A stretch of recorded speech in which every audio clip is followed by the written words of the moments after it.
Welcome to the third edition of our Food-Wise course. In today's edition, we're going to be talking about getting the right balance between food and activity. That's called the energy balance. And building on from the energy balance, we're going to talk about the importance of planning and how that helps us to maintain an energy balance. So, talking about energy. Energy is what our body needs so that it can function on a day-to-day basis. And that includes everything from the normal bodily functions, so allowing the heart to work properly, our lungs to breathe, the liver, the kidneys, the digestive system, to all function. The brain to function, for us to be able to walk around, shop, do our cleaning, our cooking, etc. So we need energy for us to be able to do all those things. The energy that our body needs comes from all the food that we eat. And this is why we talk about having a balanced diet. So a balanced diet will ensure that our body has all of the energy in the right types of energy so it can do all of the things that it needs to do. Balancing the energy is what's important here. So using my scales drawn earlier for you, what I want to try and demonstrate to you is why we need balance and why balance is so important. So on the one side, we have the food that we eat. This is everything that comes into our body. So the food that we eat and the fluids that we drink. All of that comes in, and that provides us with energy. This side, this is all our activity, everything that goes out of our body. So we have the in and the out, and we need these to balance. If one side is greater than the other side, then we have deficiencies in one and excess in another. And what that can lead to is it can lead to being overweight if we have too much coming in and not enough going out, or it can lead us to be underweight and potentially have risks to our health, certainly having not enough energy for the body to do the things that it needs to do. So we want to achieve a balance so that we don't have too much on either side and not enough on the other. What we've got to enable to help us achieve this balance is we've developed two trackers. Some of you would have had these emailed out to you, and we can send them to you if you'd like a copy of them. The first one is a food diary. Quite literally allows us to track what we are eating and drinking on a day-to-day basis and when we are having that. It's really important sometimes to track our food and drink because it allows us to really look at what we are eating and when we are eating it. So what we are eating, we often forget how much we've eaten through the day, and we can underestimate the quantity of food that we've had. And what that can lead to is the inside, food side, being greater than it needs to be. In addition to looking at the quantity of food, so how much food we're having a diary, a tracker, allows us to really focus on the quality of the food that we're having. Are we having whole foods, or are we tending to eat processed foods? How much sugar do we have in the diet? How much saturated fat do we have in the diet? And when we look at what we're eating and drinking, it allows us to think about what we could possibly do different. So we have our food diary, so allowing you to record what you have coming in for food and drink. We also then have an activity tracker, an activity diary. That's the same, but it's for activity. Again, it allows us to really think about how much have I moved today? Have I managed to achieve 30 minutes of exercise, so moderate activity throughout the day? And it allows you to track that. So you can say, I went for a walk. I went for a 20-minute walk and I did some house cleaning, some housework. So I hoovered and I cleaned the bathrooms and cleaned the kitchen. You might have done some gardening, you might have mowed the lawn or cut back some of the shrubs ready for the summer. I did one of the YouTube classes perhaps. You might have done one of the circuits classes, a chair-based class, perhaps one of Linda's yoga classes. So it allows you to track the physical activity that you're doing. Again, because we often forget just how active we may have been in the day. And underestimate that whilst we may not have done a class, that we might have done other activities that would count towards our 30 minutes of activity. So by tracking the food that we have coming in and tracking the activity that we're doing, it allows us to get a better interpretation of, are we achieving balance throughout the day and through the week. Obviously, you have to accept that there are some days where you may not achieve balance, where we are a little bit more sedentary than normal, or we may not have eaten as much as what we should have done that day. But if we can, on a whole, aim for balance, then that's what we'd like to achieve. When we're looking at this, if we find that we may be having an excess on one side, so we may be doing too much activity, so we're doing too much in terms of gardening and housework, going out for a walk every day, doing one of the YouTube videos that we've done every day. You may find that your body isn't fueled enough, you don't have enough energy to be able to do all those things, and that can lead to you being quite poorly. It can also lead to some of the normal body processes becoming quite inefficient and could be quite harmful to your overall health. It may highlight that you are, whilst you may be eating enough, you're not eating in excess, that you may not be eating the best quality of food. So helping you to identify perhaps where you could make some swaps in your diet to enable them to be of a better quality.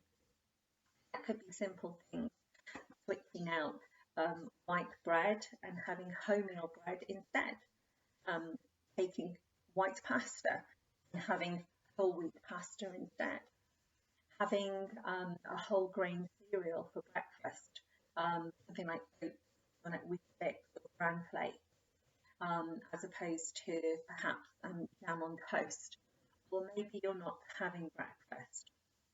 So by writing down your food for the day, writing down your activity for the day, it can really help you understand if you're feeling lethargic, why you may be lethargic, if you're feeling a little bit bloated, perhaps you're not moving particularly as well as what you had been previously. And on the activity trackers at the bottom, it's a bit hard to see on here, but we do have some ideas for what could we do to improve. So ideas for change. On the food, it's got some ideas for how you can switch things out and make swaps. So for example, having low-fat peas rather than the normal full-fat peas.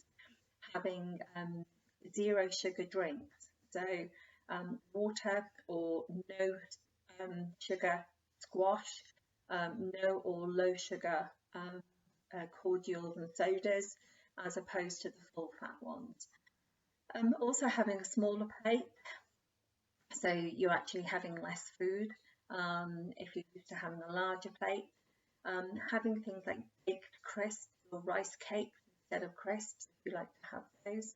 Perhaps herbal teas or fruit teas rather than caffeinated hot drinks like coffee. So there's lots of ideas on there. So it still allows you to have joy, but looking at a healthier, higher quality option instead of the one that you have. And similarly on the activity tracker at the bottom, again we have some ideas to help you move more. And it could be simple things like doing the washing on the line, so hanging the washing out on the line rather than using the tumble dryer. Doing your hoovering, doing your housework with a little bit more intensity, just get the heart rate up a little bit more. Instead of piling lots of items at the bottom of the stairs that you take upstairs all in one go, take them up and down as they need to go. As you find something that has to be taken upstairs, take it upstairs. So you're getting some more steps into your day. There's lots of different hints and tips on there as well. And some of you have these already, but we can send these out if you don't. You just need to get in touch. So, helping you to achieve the balance. So we've got our food and our balance, our activity trackers, and that can certainly help to highlight areas which may be a concern. In addition to that, when you're looking at your food trackers, some of the things that can come up in addition to what you're eating, it's looking at when you eat. And one of the things that I want to talk to you about now is the importance of regular meals. So having breakfast, your lunch and an evening meal, and having regular snacks at the same sort of time. Now, regular meals throughout the day on a consistent basis are really, really very important. And one of the biggest reasons is it allows us to maintain our energy levels through the day. Often people find that they have a slump in the afternoon where they feel a bit tired, they might have a little nap because their energy levels are really very low. And a lot of this can be tracked back to not having a consistent, regular supply of energy through the day.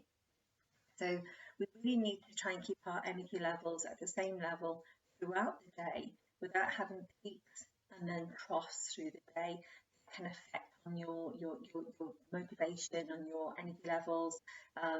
You're feeling that you just haven't got any energy, you have a little snooze in the afternoon. So keeping our energy levels consistent.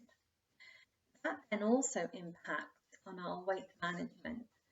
So again, having a steady supply of energy through the day, which is regular and consistent, has been proven to have a positive effect on weight management. So allowing people to maintain their weight more consistently. Concentration levels are improved because we have that consistent level of energy supply, and it can help to prevent hunger. If you go too long between meals, what you tend to find is that you have an overwhelming hunger pangs, and then we end up eating anything that we can get just to get some food. The body is craving energy. In those situations, the choices that we make for our food tend to be poorer choices, as the body's just desperate to get some food in. So to help us prevent hunger, if we eat regularly throughout the day, maintaining our energy levels, maintaining our concentration levels, it can also then prevent those hunger pangs from developing. And then the knock-on effect then is that we have an improved food choice.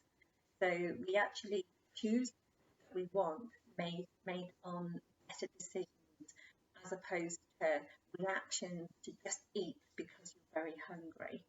That can lead to poorer food choices. So preventing hunger will allow us to make better food choices. We'll have a little bit more time, not so desperate to eat. So we tend to prepare something which is of a better quality and better for you nutritionally in your body. So all of those ideas are all about helping you to maintain balance.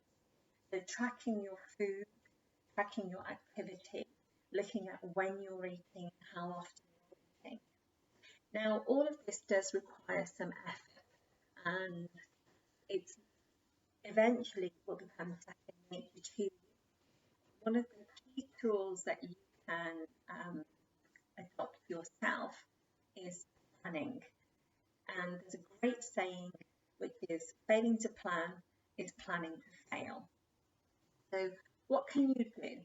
Now we know from looking at the food guide and from the earlier editions that we've had, food wise series, we talked about groups and portions. So we know that through the day, fruit and vegetables, remember these, that we should be having at least 5 portions of fruit and vegetables per day. So we need to plan that into our meals. We should be having 3 portions of dairy or alternative to dairy, soy milk or almond milk, or tofu. So 3 portions of dairy per day. Again, we want to plan that into our daily eating. Carbohydrates. So starchy carbohydrates like potatoes, rice, pasta, bread, etc. We need between 6 and 9 portions of these per day. Why is it 6 to 9? Because if we are doing more, you are going to need a couple of more portions of these per day. If you're doing less, you'll need less portions of these. So a less active day, you would plan 6 portions. A more active day, you would plan for 9 portions, or up to 9 portions. That's our carbohydrate. And then our proteins. So your meat, your pulses, fish, beans, eggs, those are our proteins. And you're looking to have 2 portions of these a day.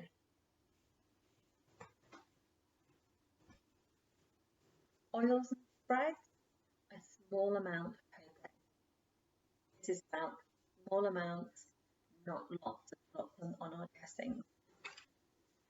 So planning what we're going to eat, we would plan based around portion sizes. So thinking about planning ahead, what are you going to eat and when? What are you going to have for breakfast? So what can I have for breakfast that would fit within these? What then can I have for my lunch, and what am I going to have for my evening meals? Think about planning your meals through the week. And then from that plan, make a shopping list. Some of these items you'll regularly have, some you may need to make sure that you actually purchase when you go for your shopping. So make a shopping list. Thinking ahead for what I'm going to do next week. Do you have any birthdays that you're going to celebrate within the house? Are there any special occasions that you're going to celebrate? So what meals are you going to cook? What are you going to have? What you need to have? So by thinking ahead, by planning your meals and creating a shopping list based on your portions per day, and that for the week, and that gives you great control over this side of the scales. So the food you're going to be eating and the food that you're going to be drinking. Now, when you're cooking as well, if you're working, or if you've got a very busy life, you've got children in the house and other people that you may need to care for. One of the ideas that you can do is actually batch cook. So when you're making your evening meal, make a larger pot, but freeze a couple of portions. Then you've always got some food in the freezer that you can either defrost the night before or in the morning, or you can use the microwave to cook or put them into the oven to cook from frozen. But it's good quality food that's been cooked in the home and it's readily available in the freezer. So batch cooking and freezing will give you a fallback for the days where you may be a little bit shorter in time, or if you haven't been able to get the shopping, get items, if you're a little bit behind yourself and you haven't been able to plan. So it stops you making those poor choices for food when you're hungry, because you know you've got food available in the freezer. So planning ahead, think ahead, plan your meals, create a shopping list, batch cook where you can, and freeze if you're able to. So that all gives you better control over this side of the scale, what you're taking in. You can balance what you're eating and drinking then with what activity you're doing.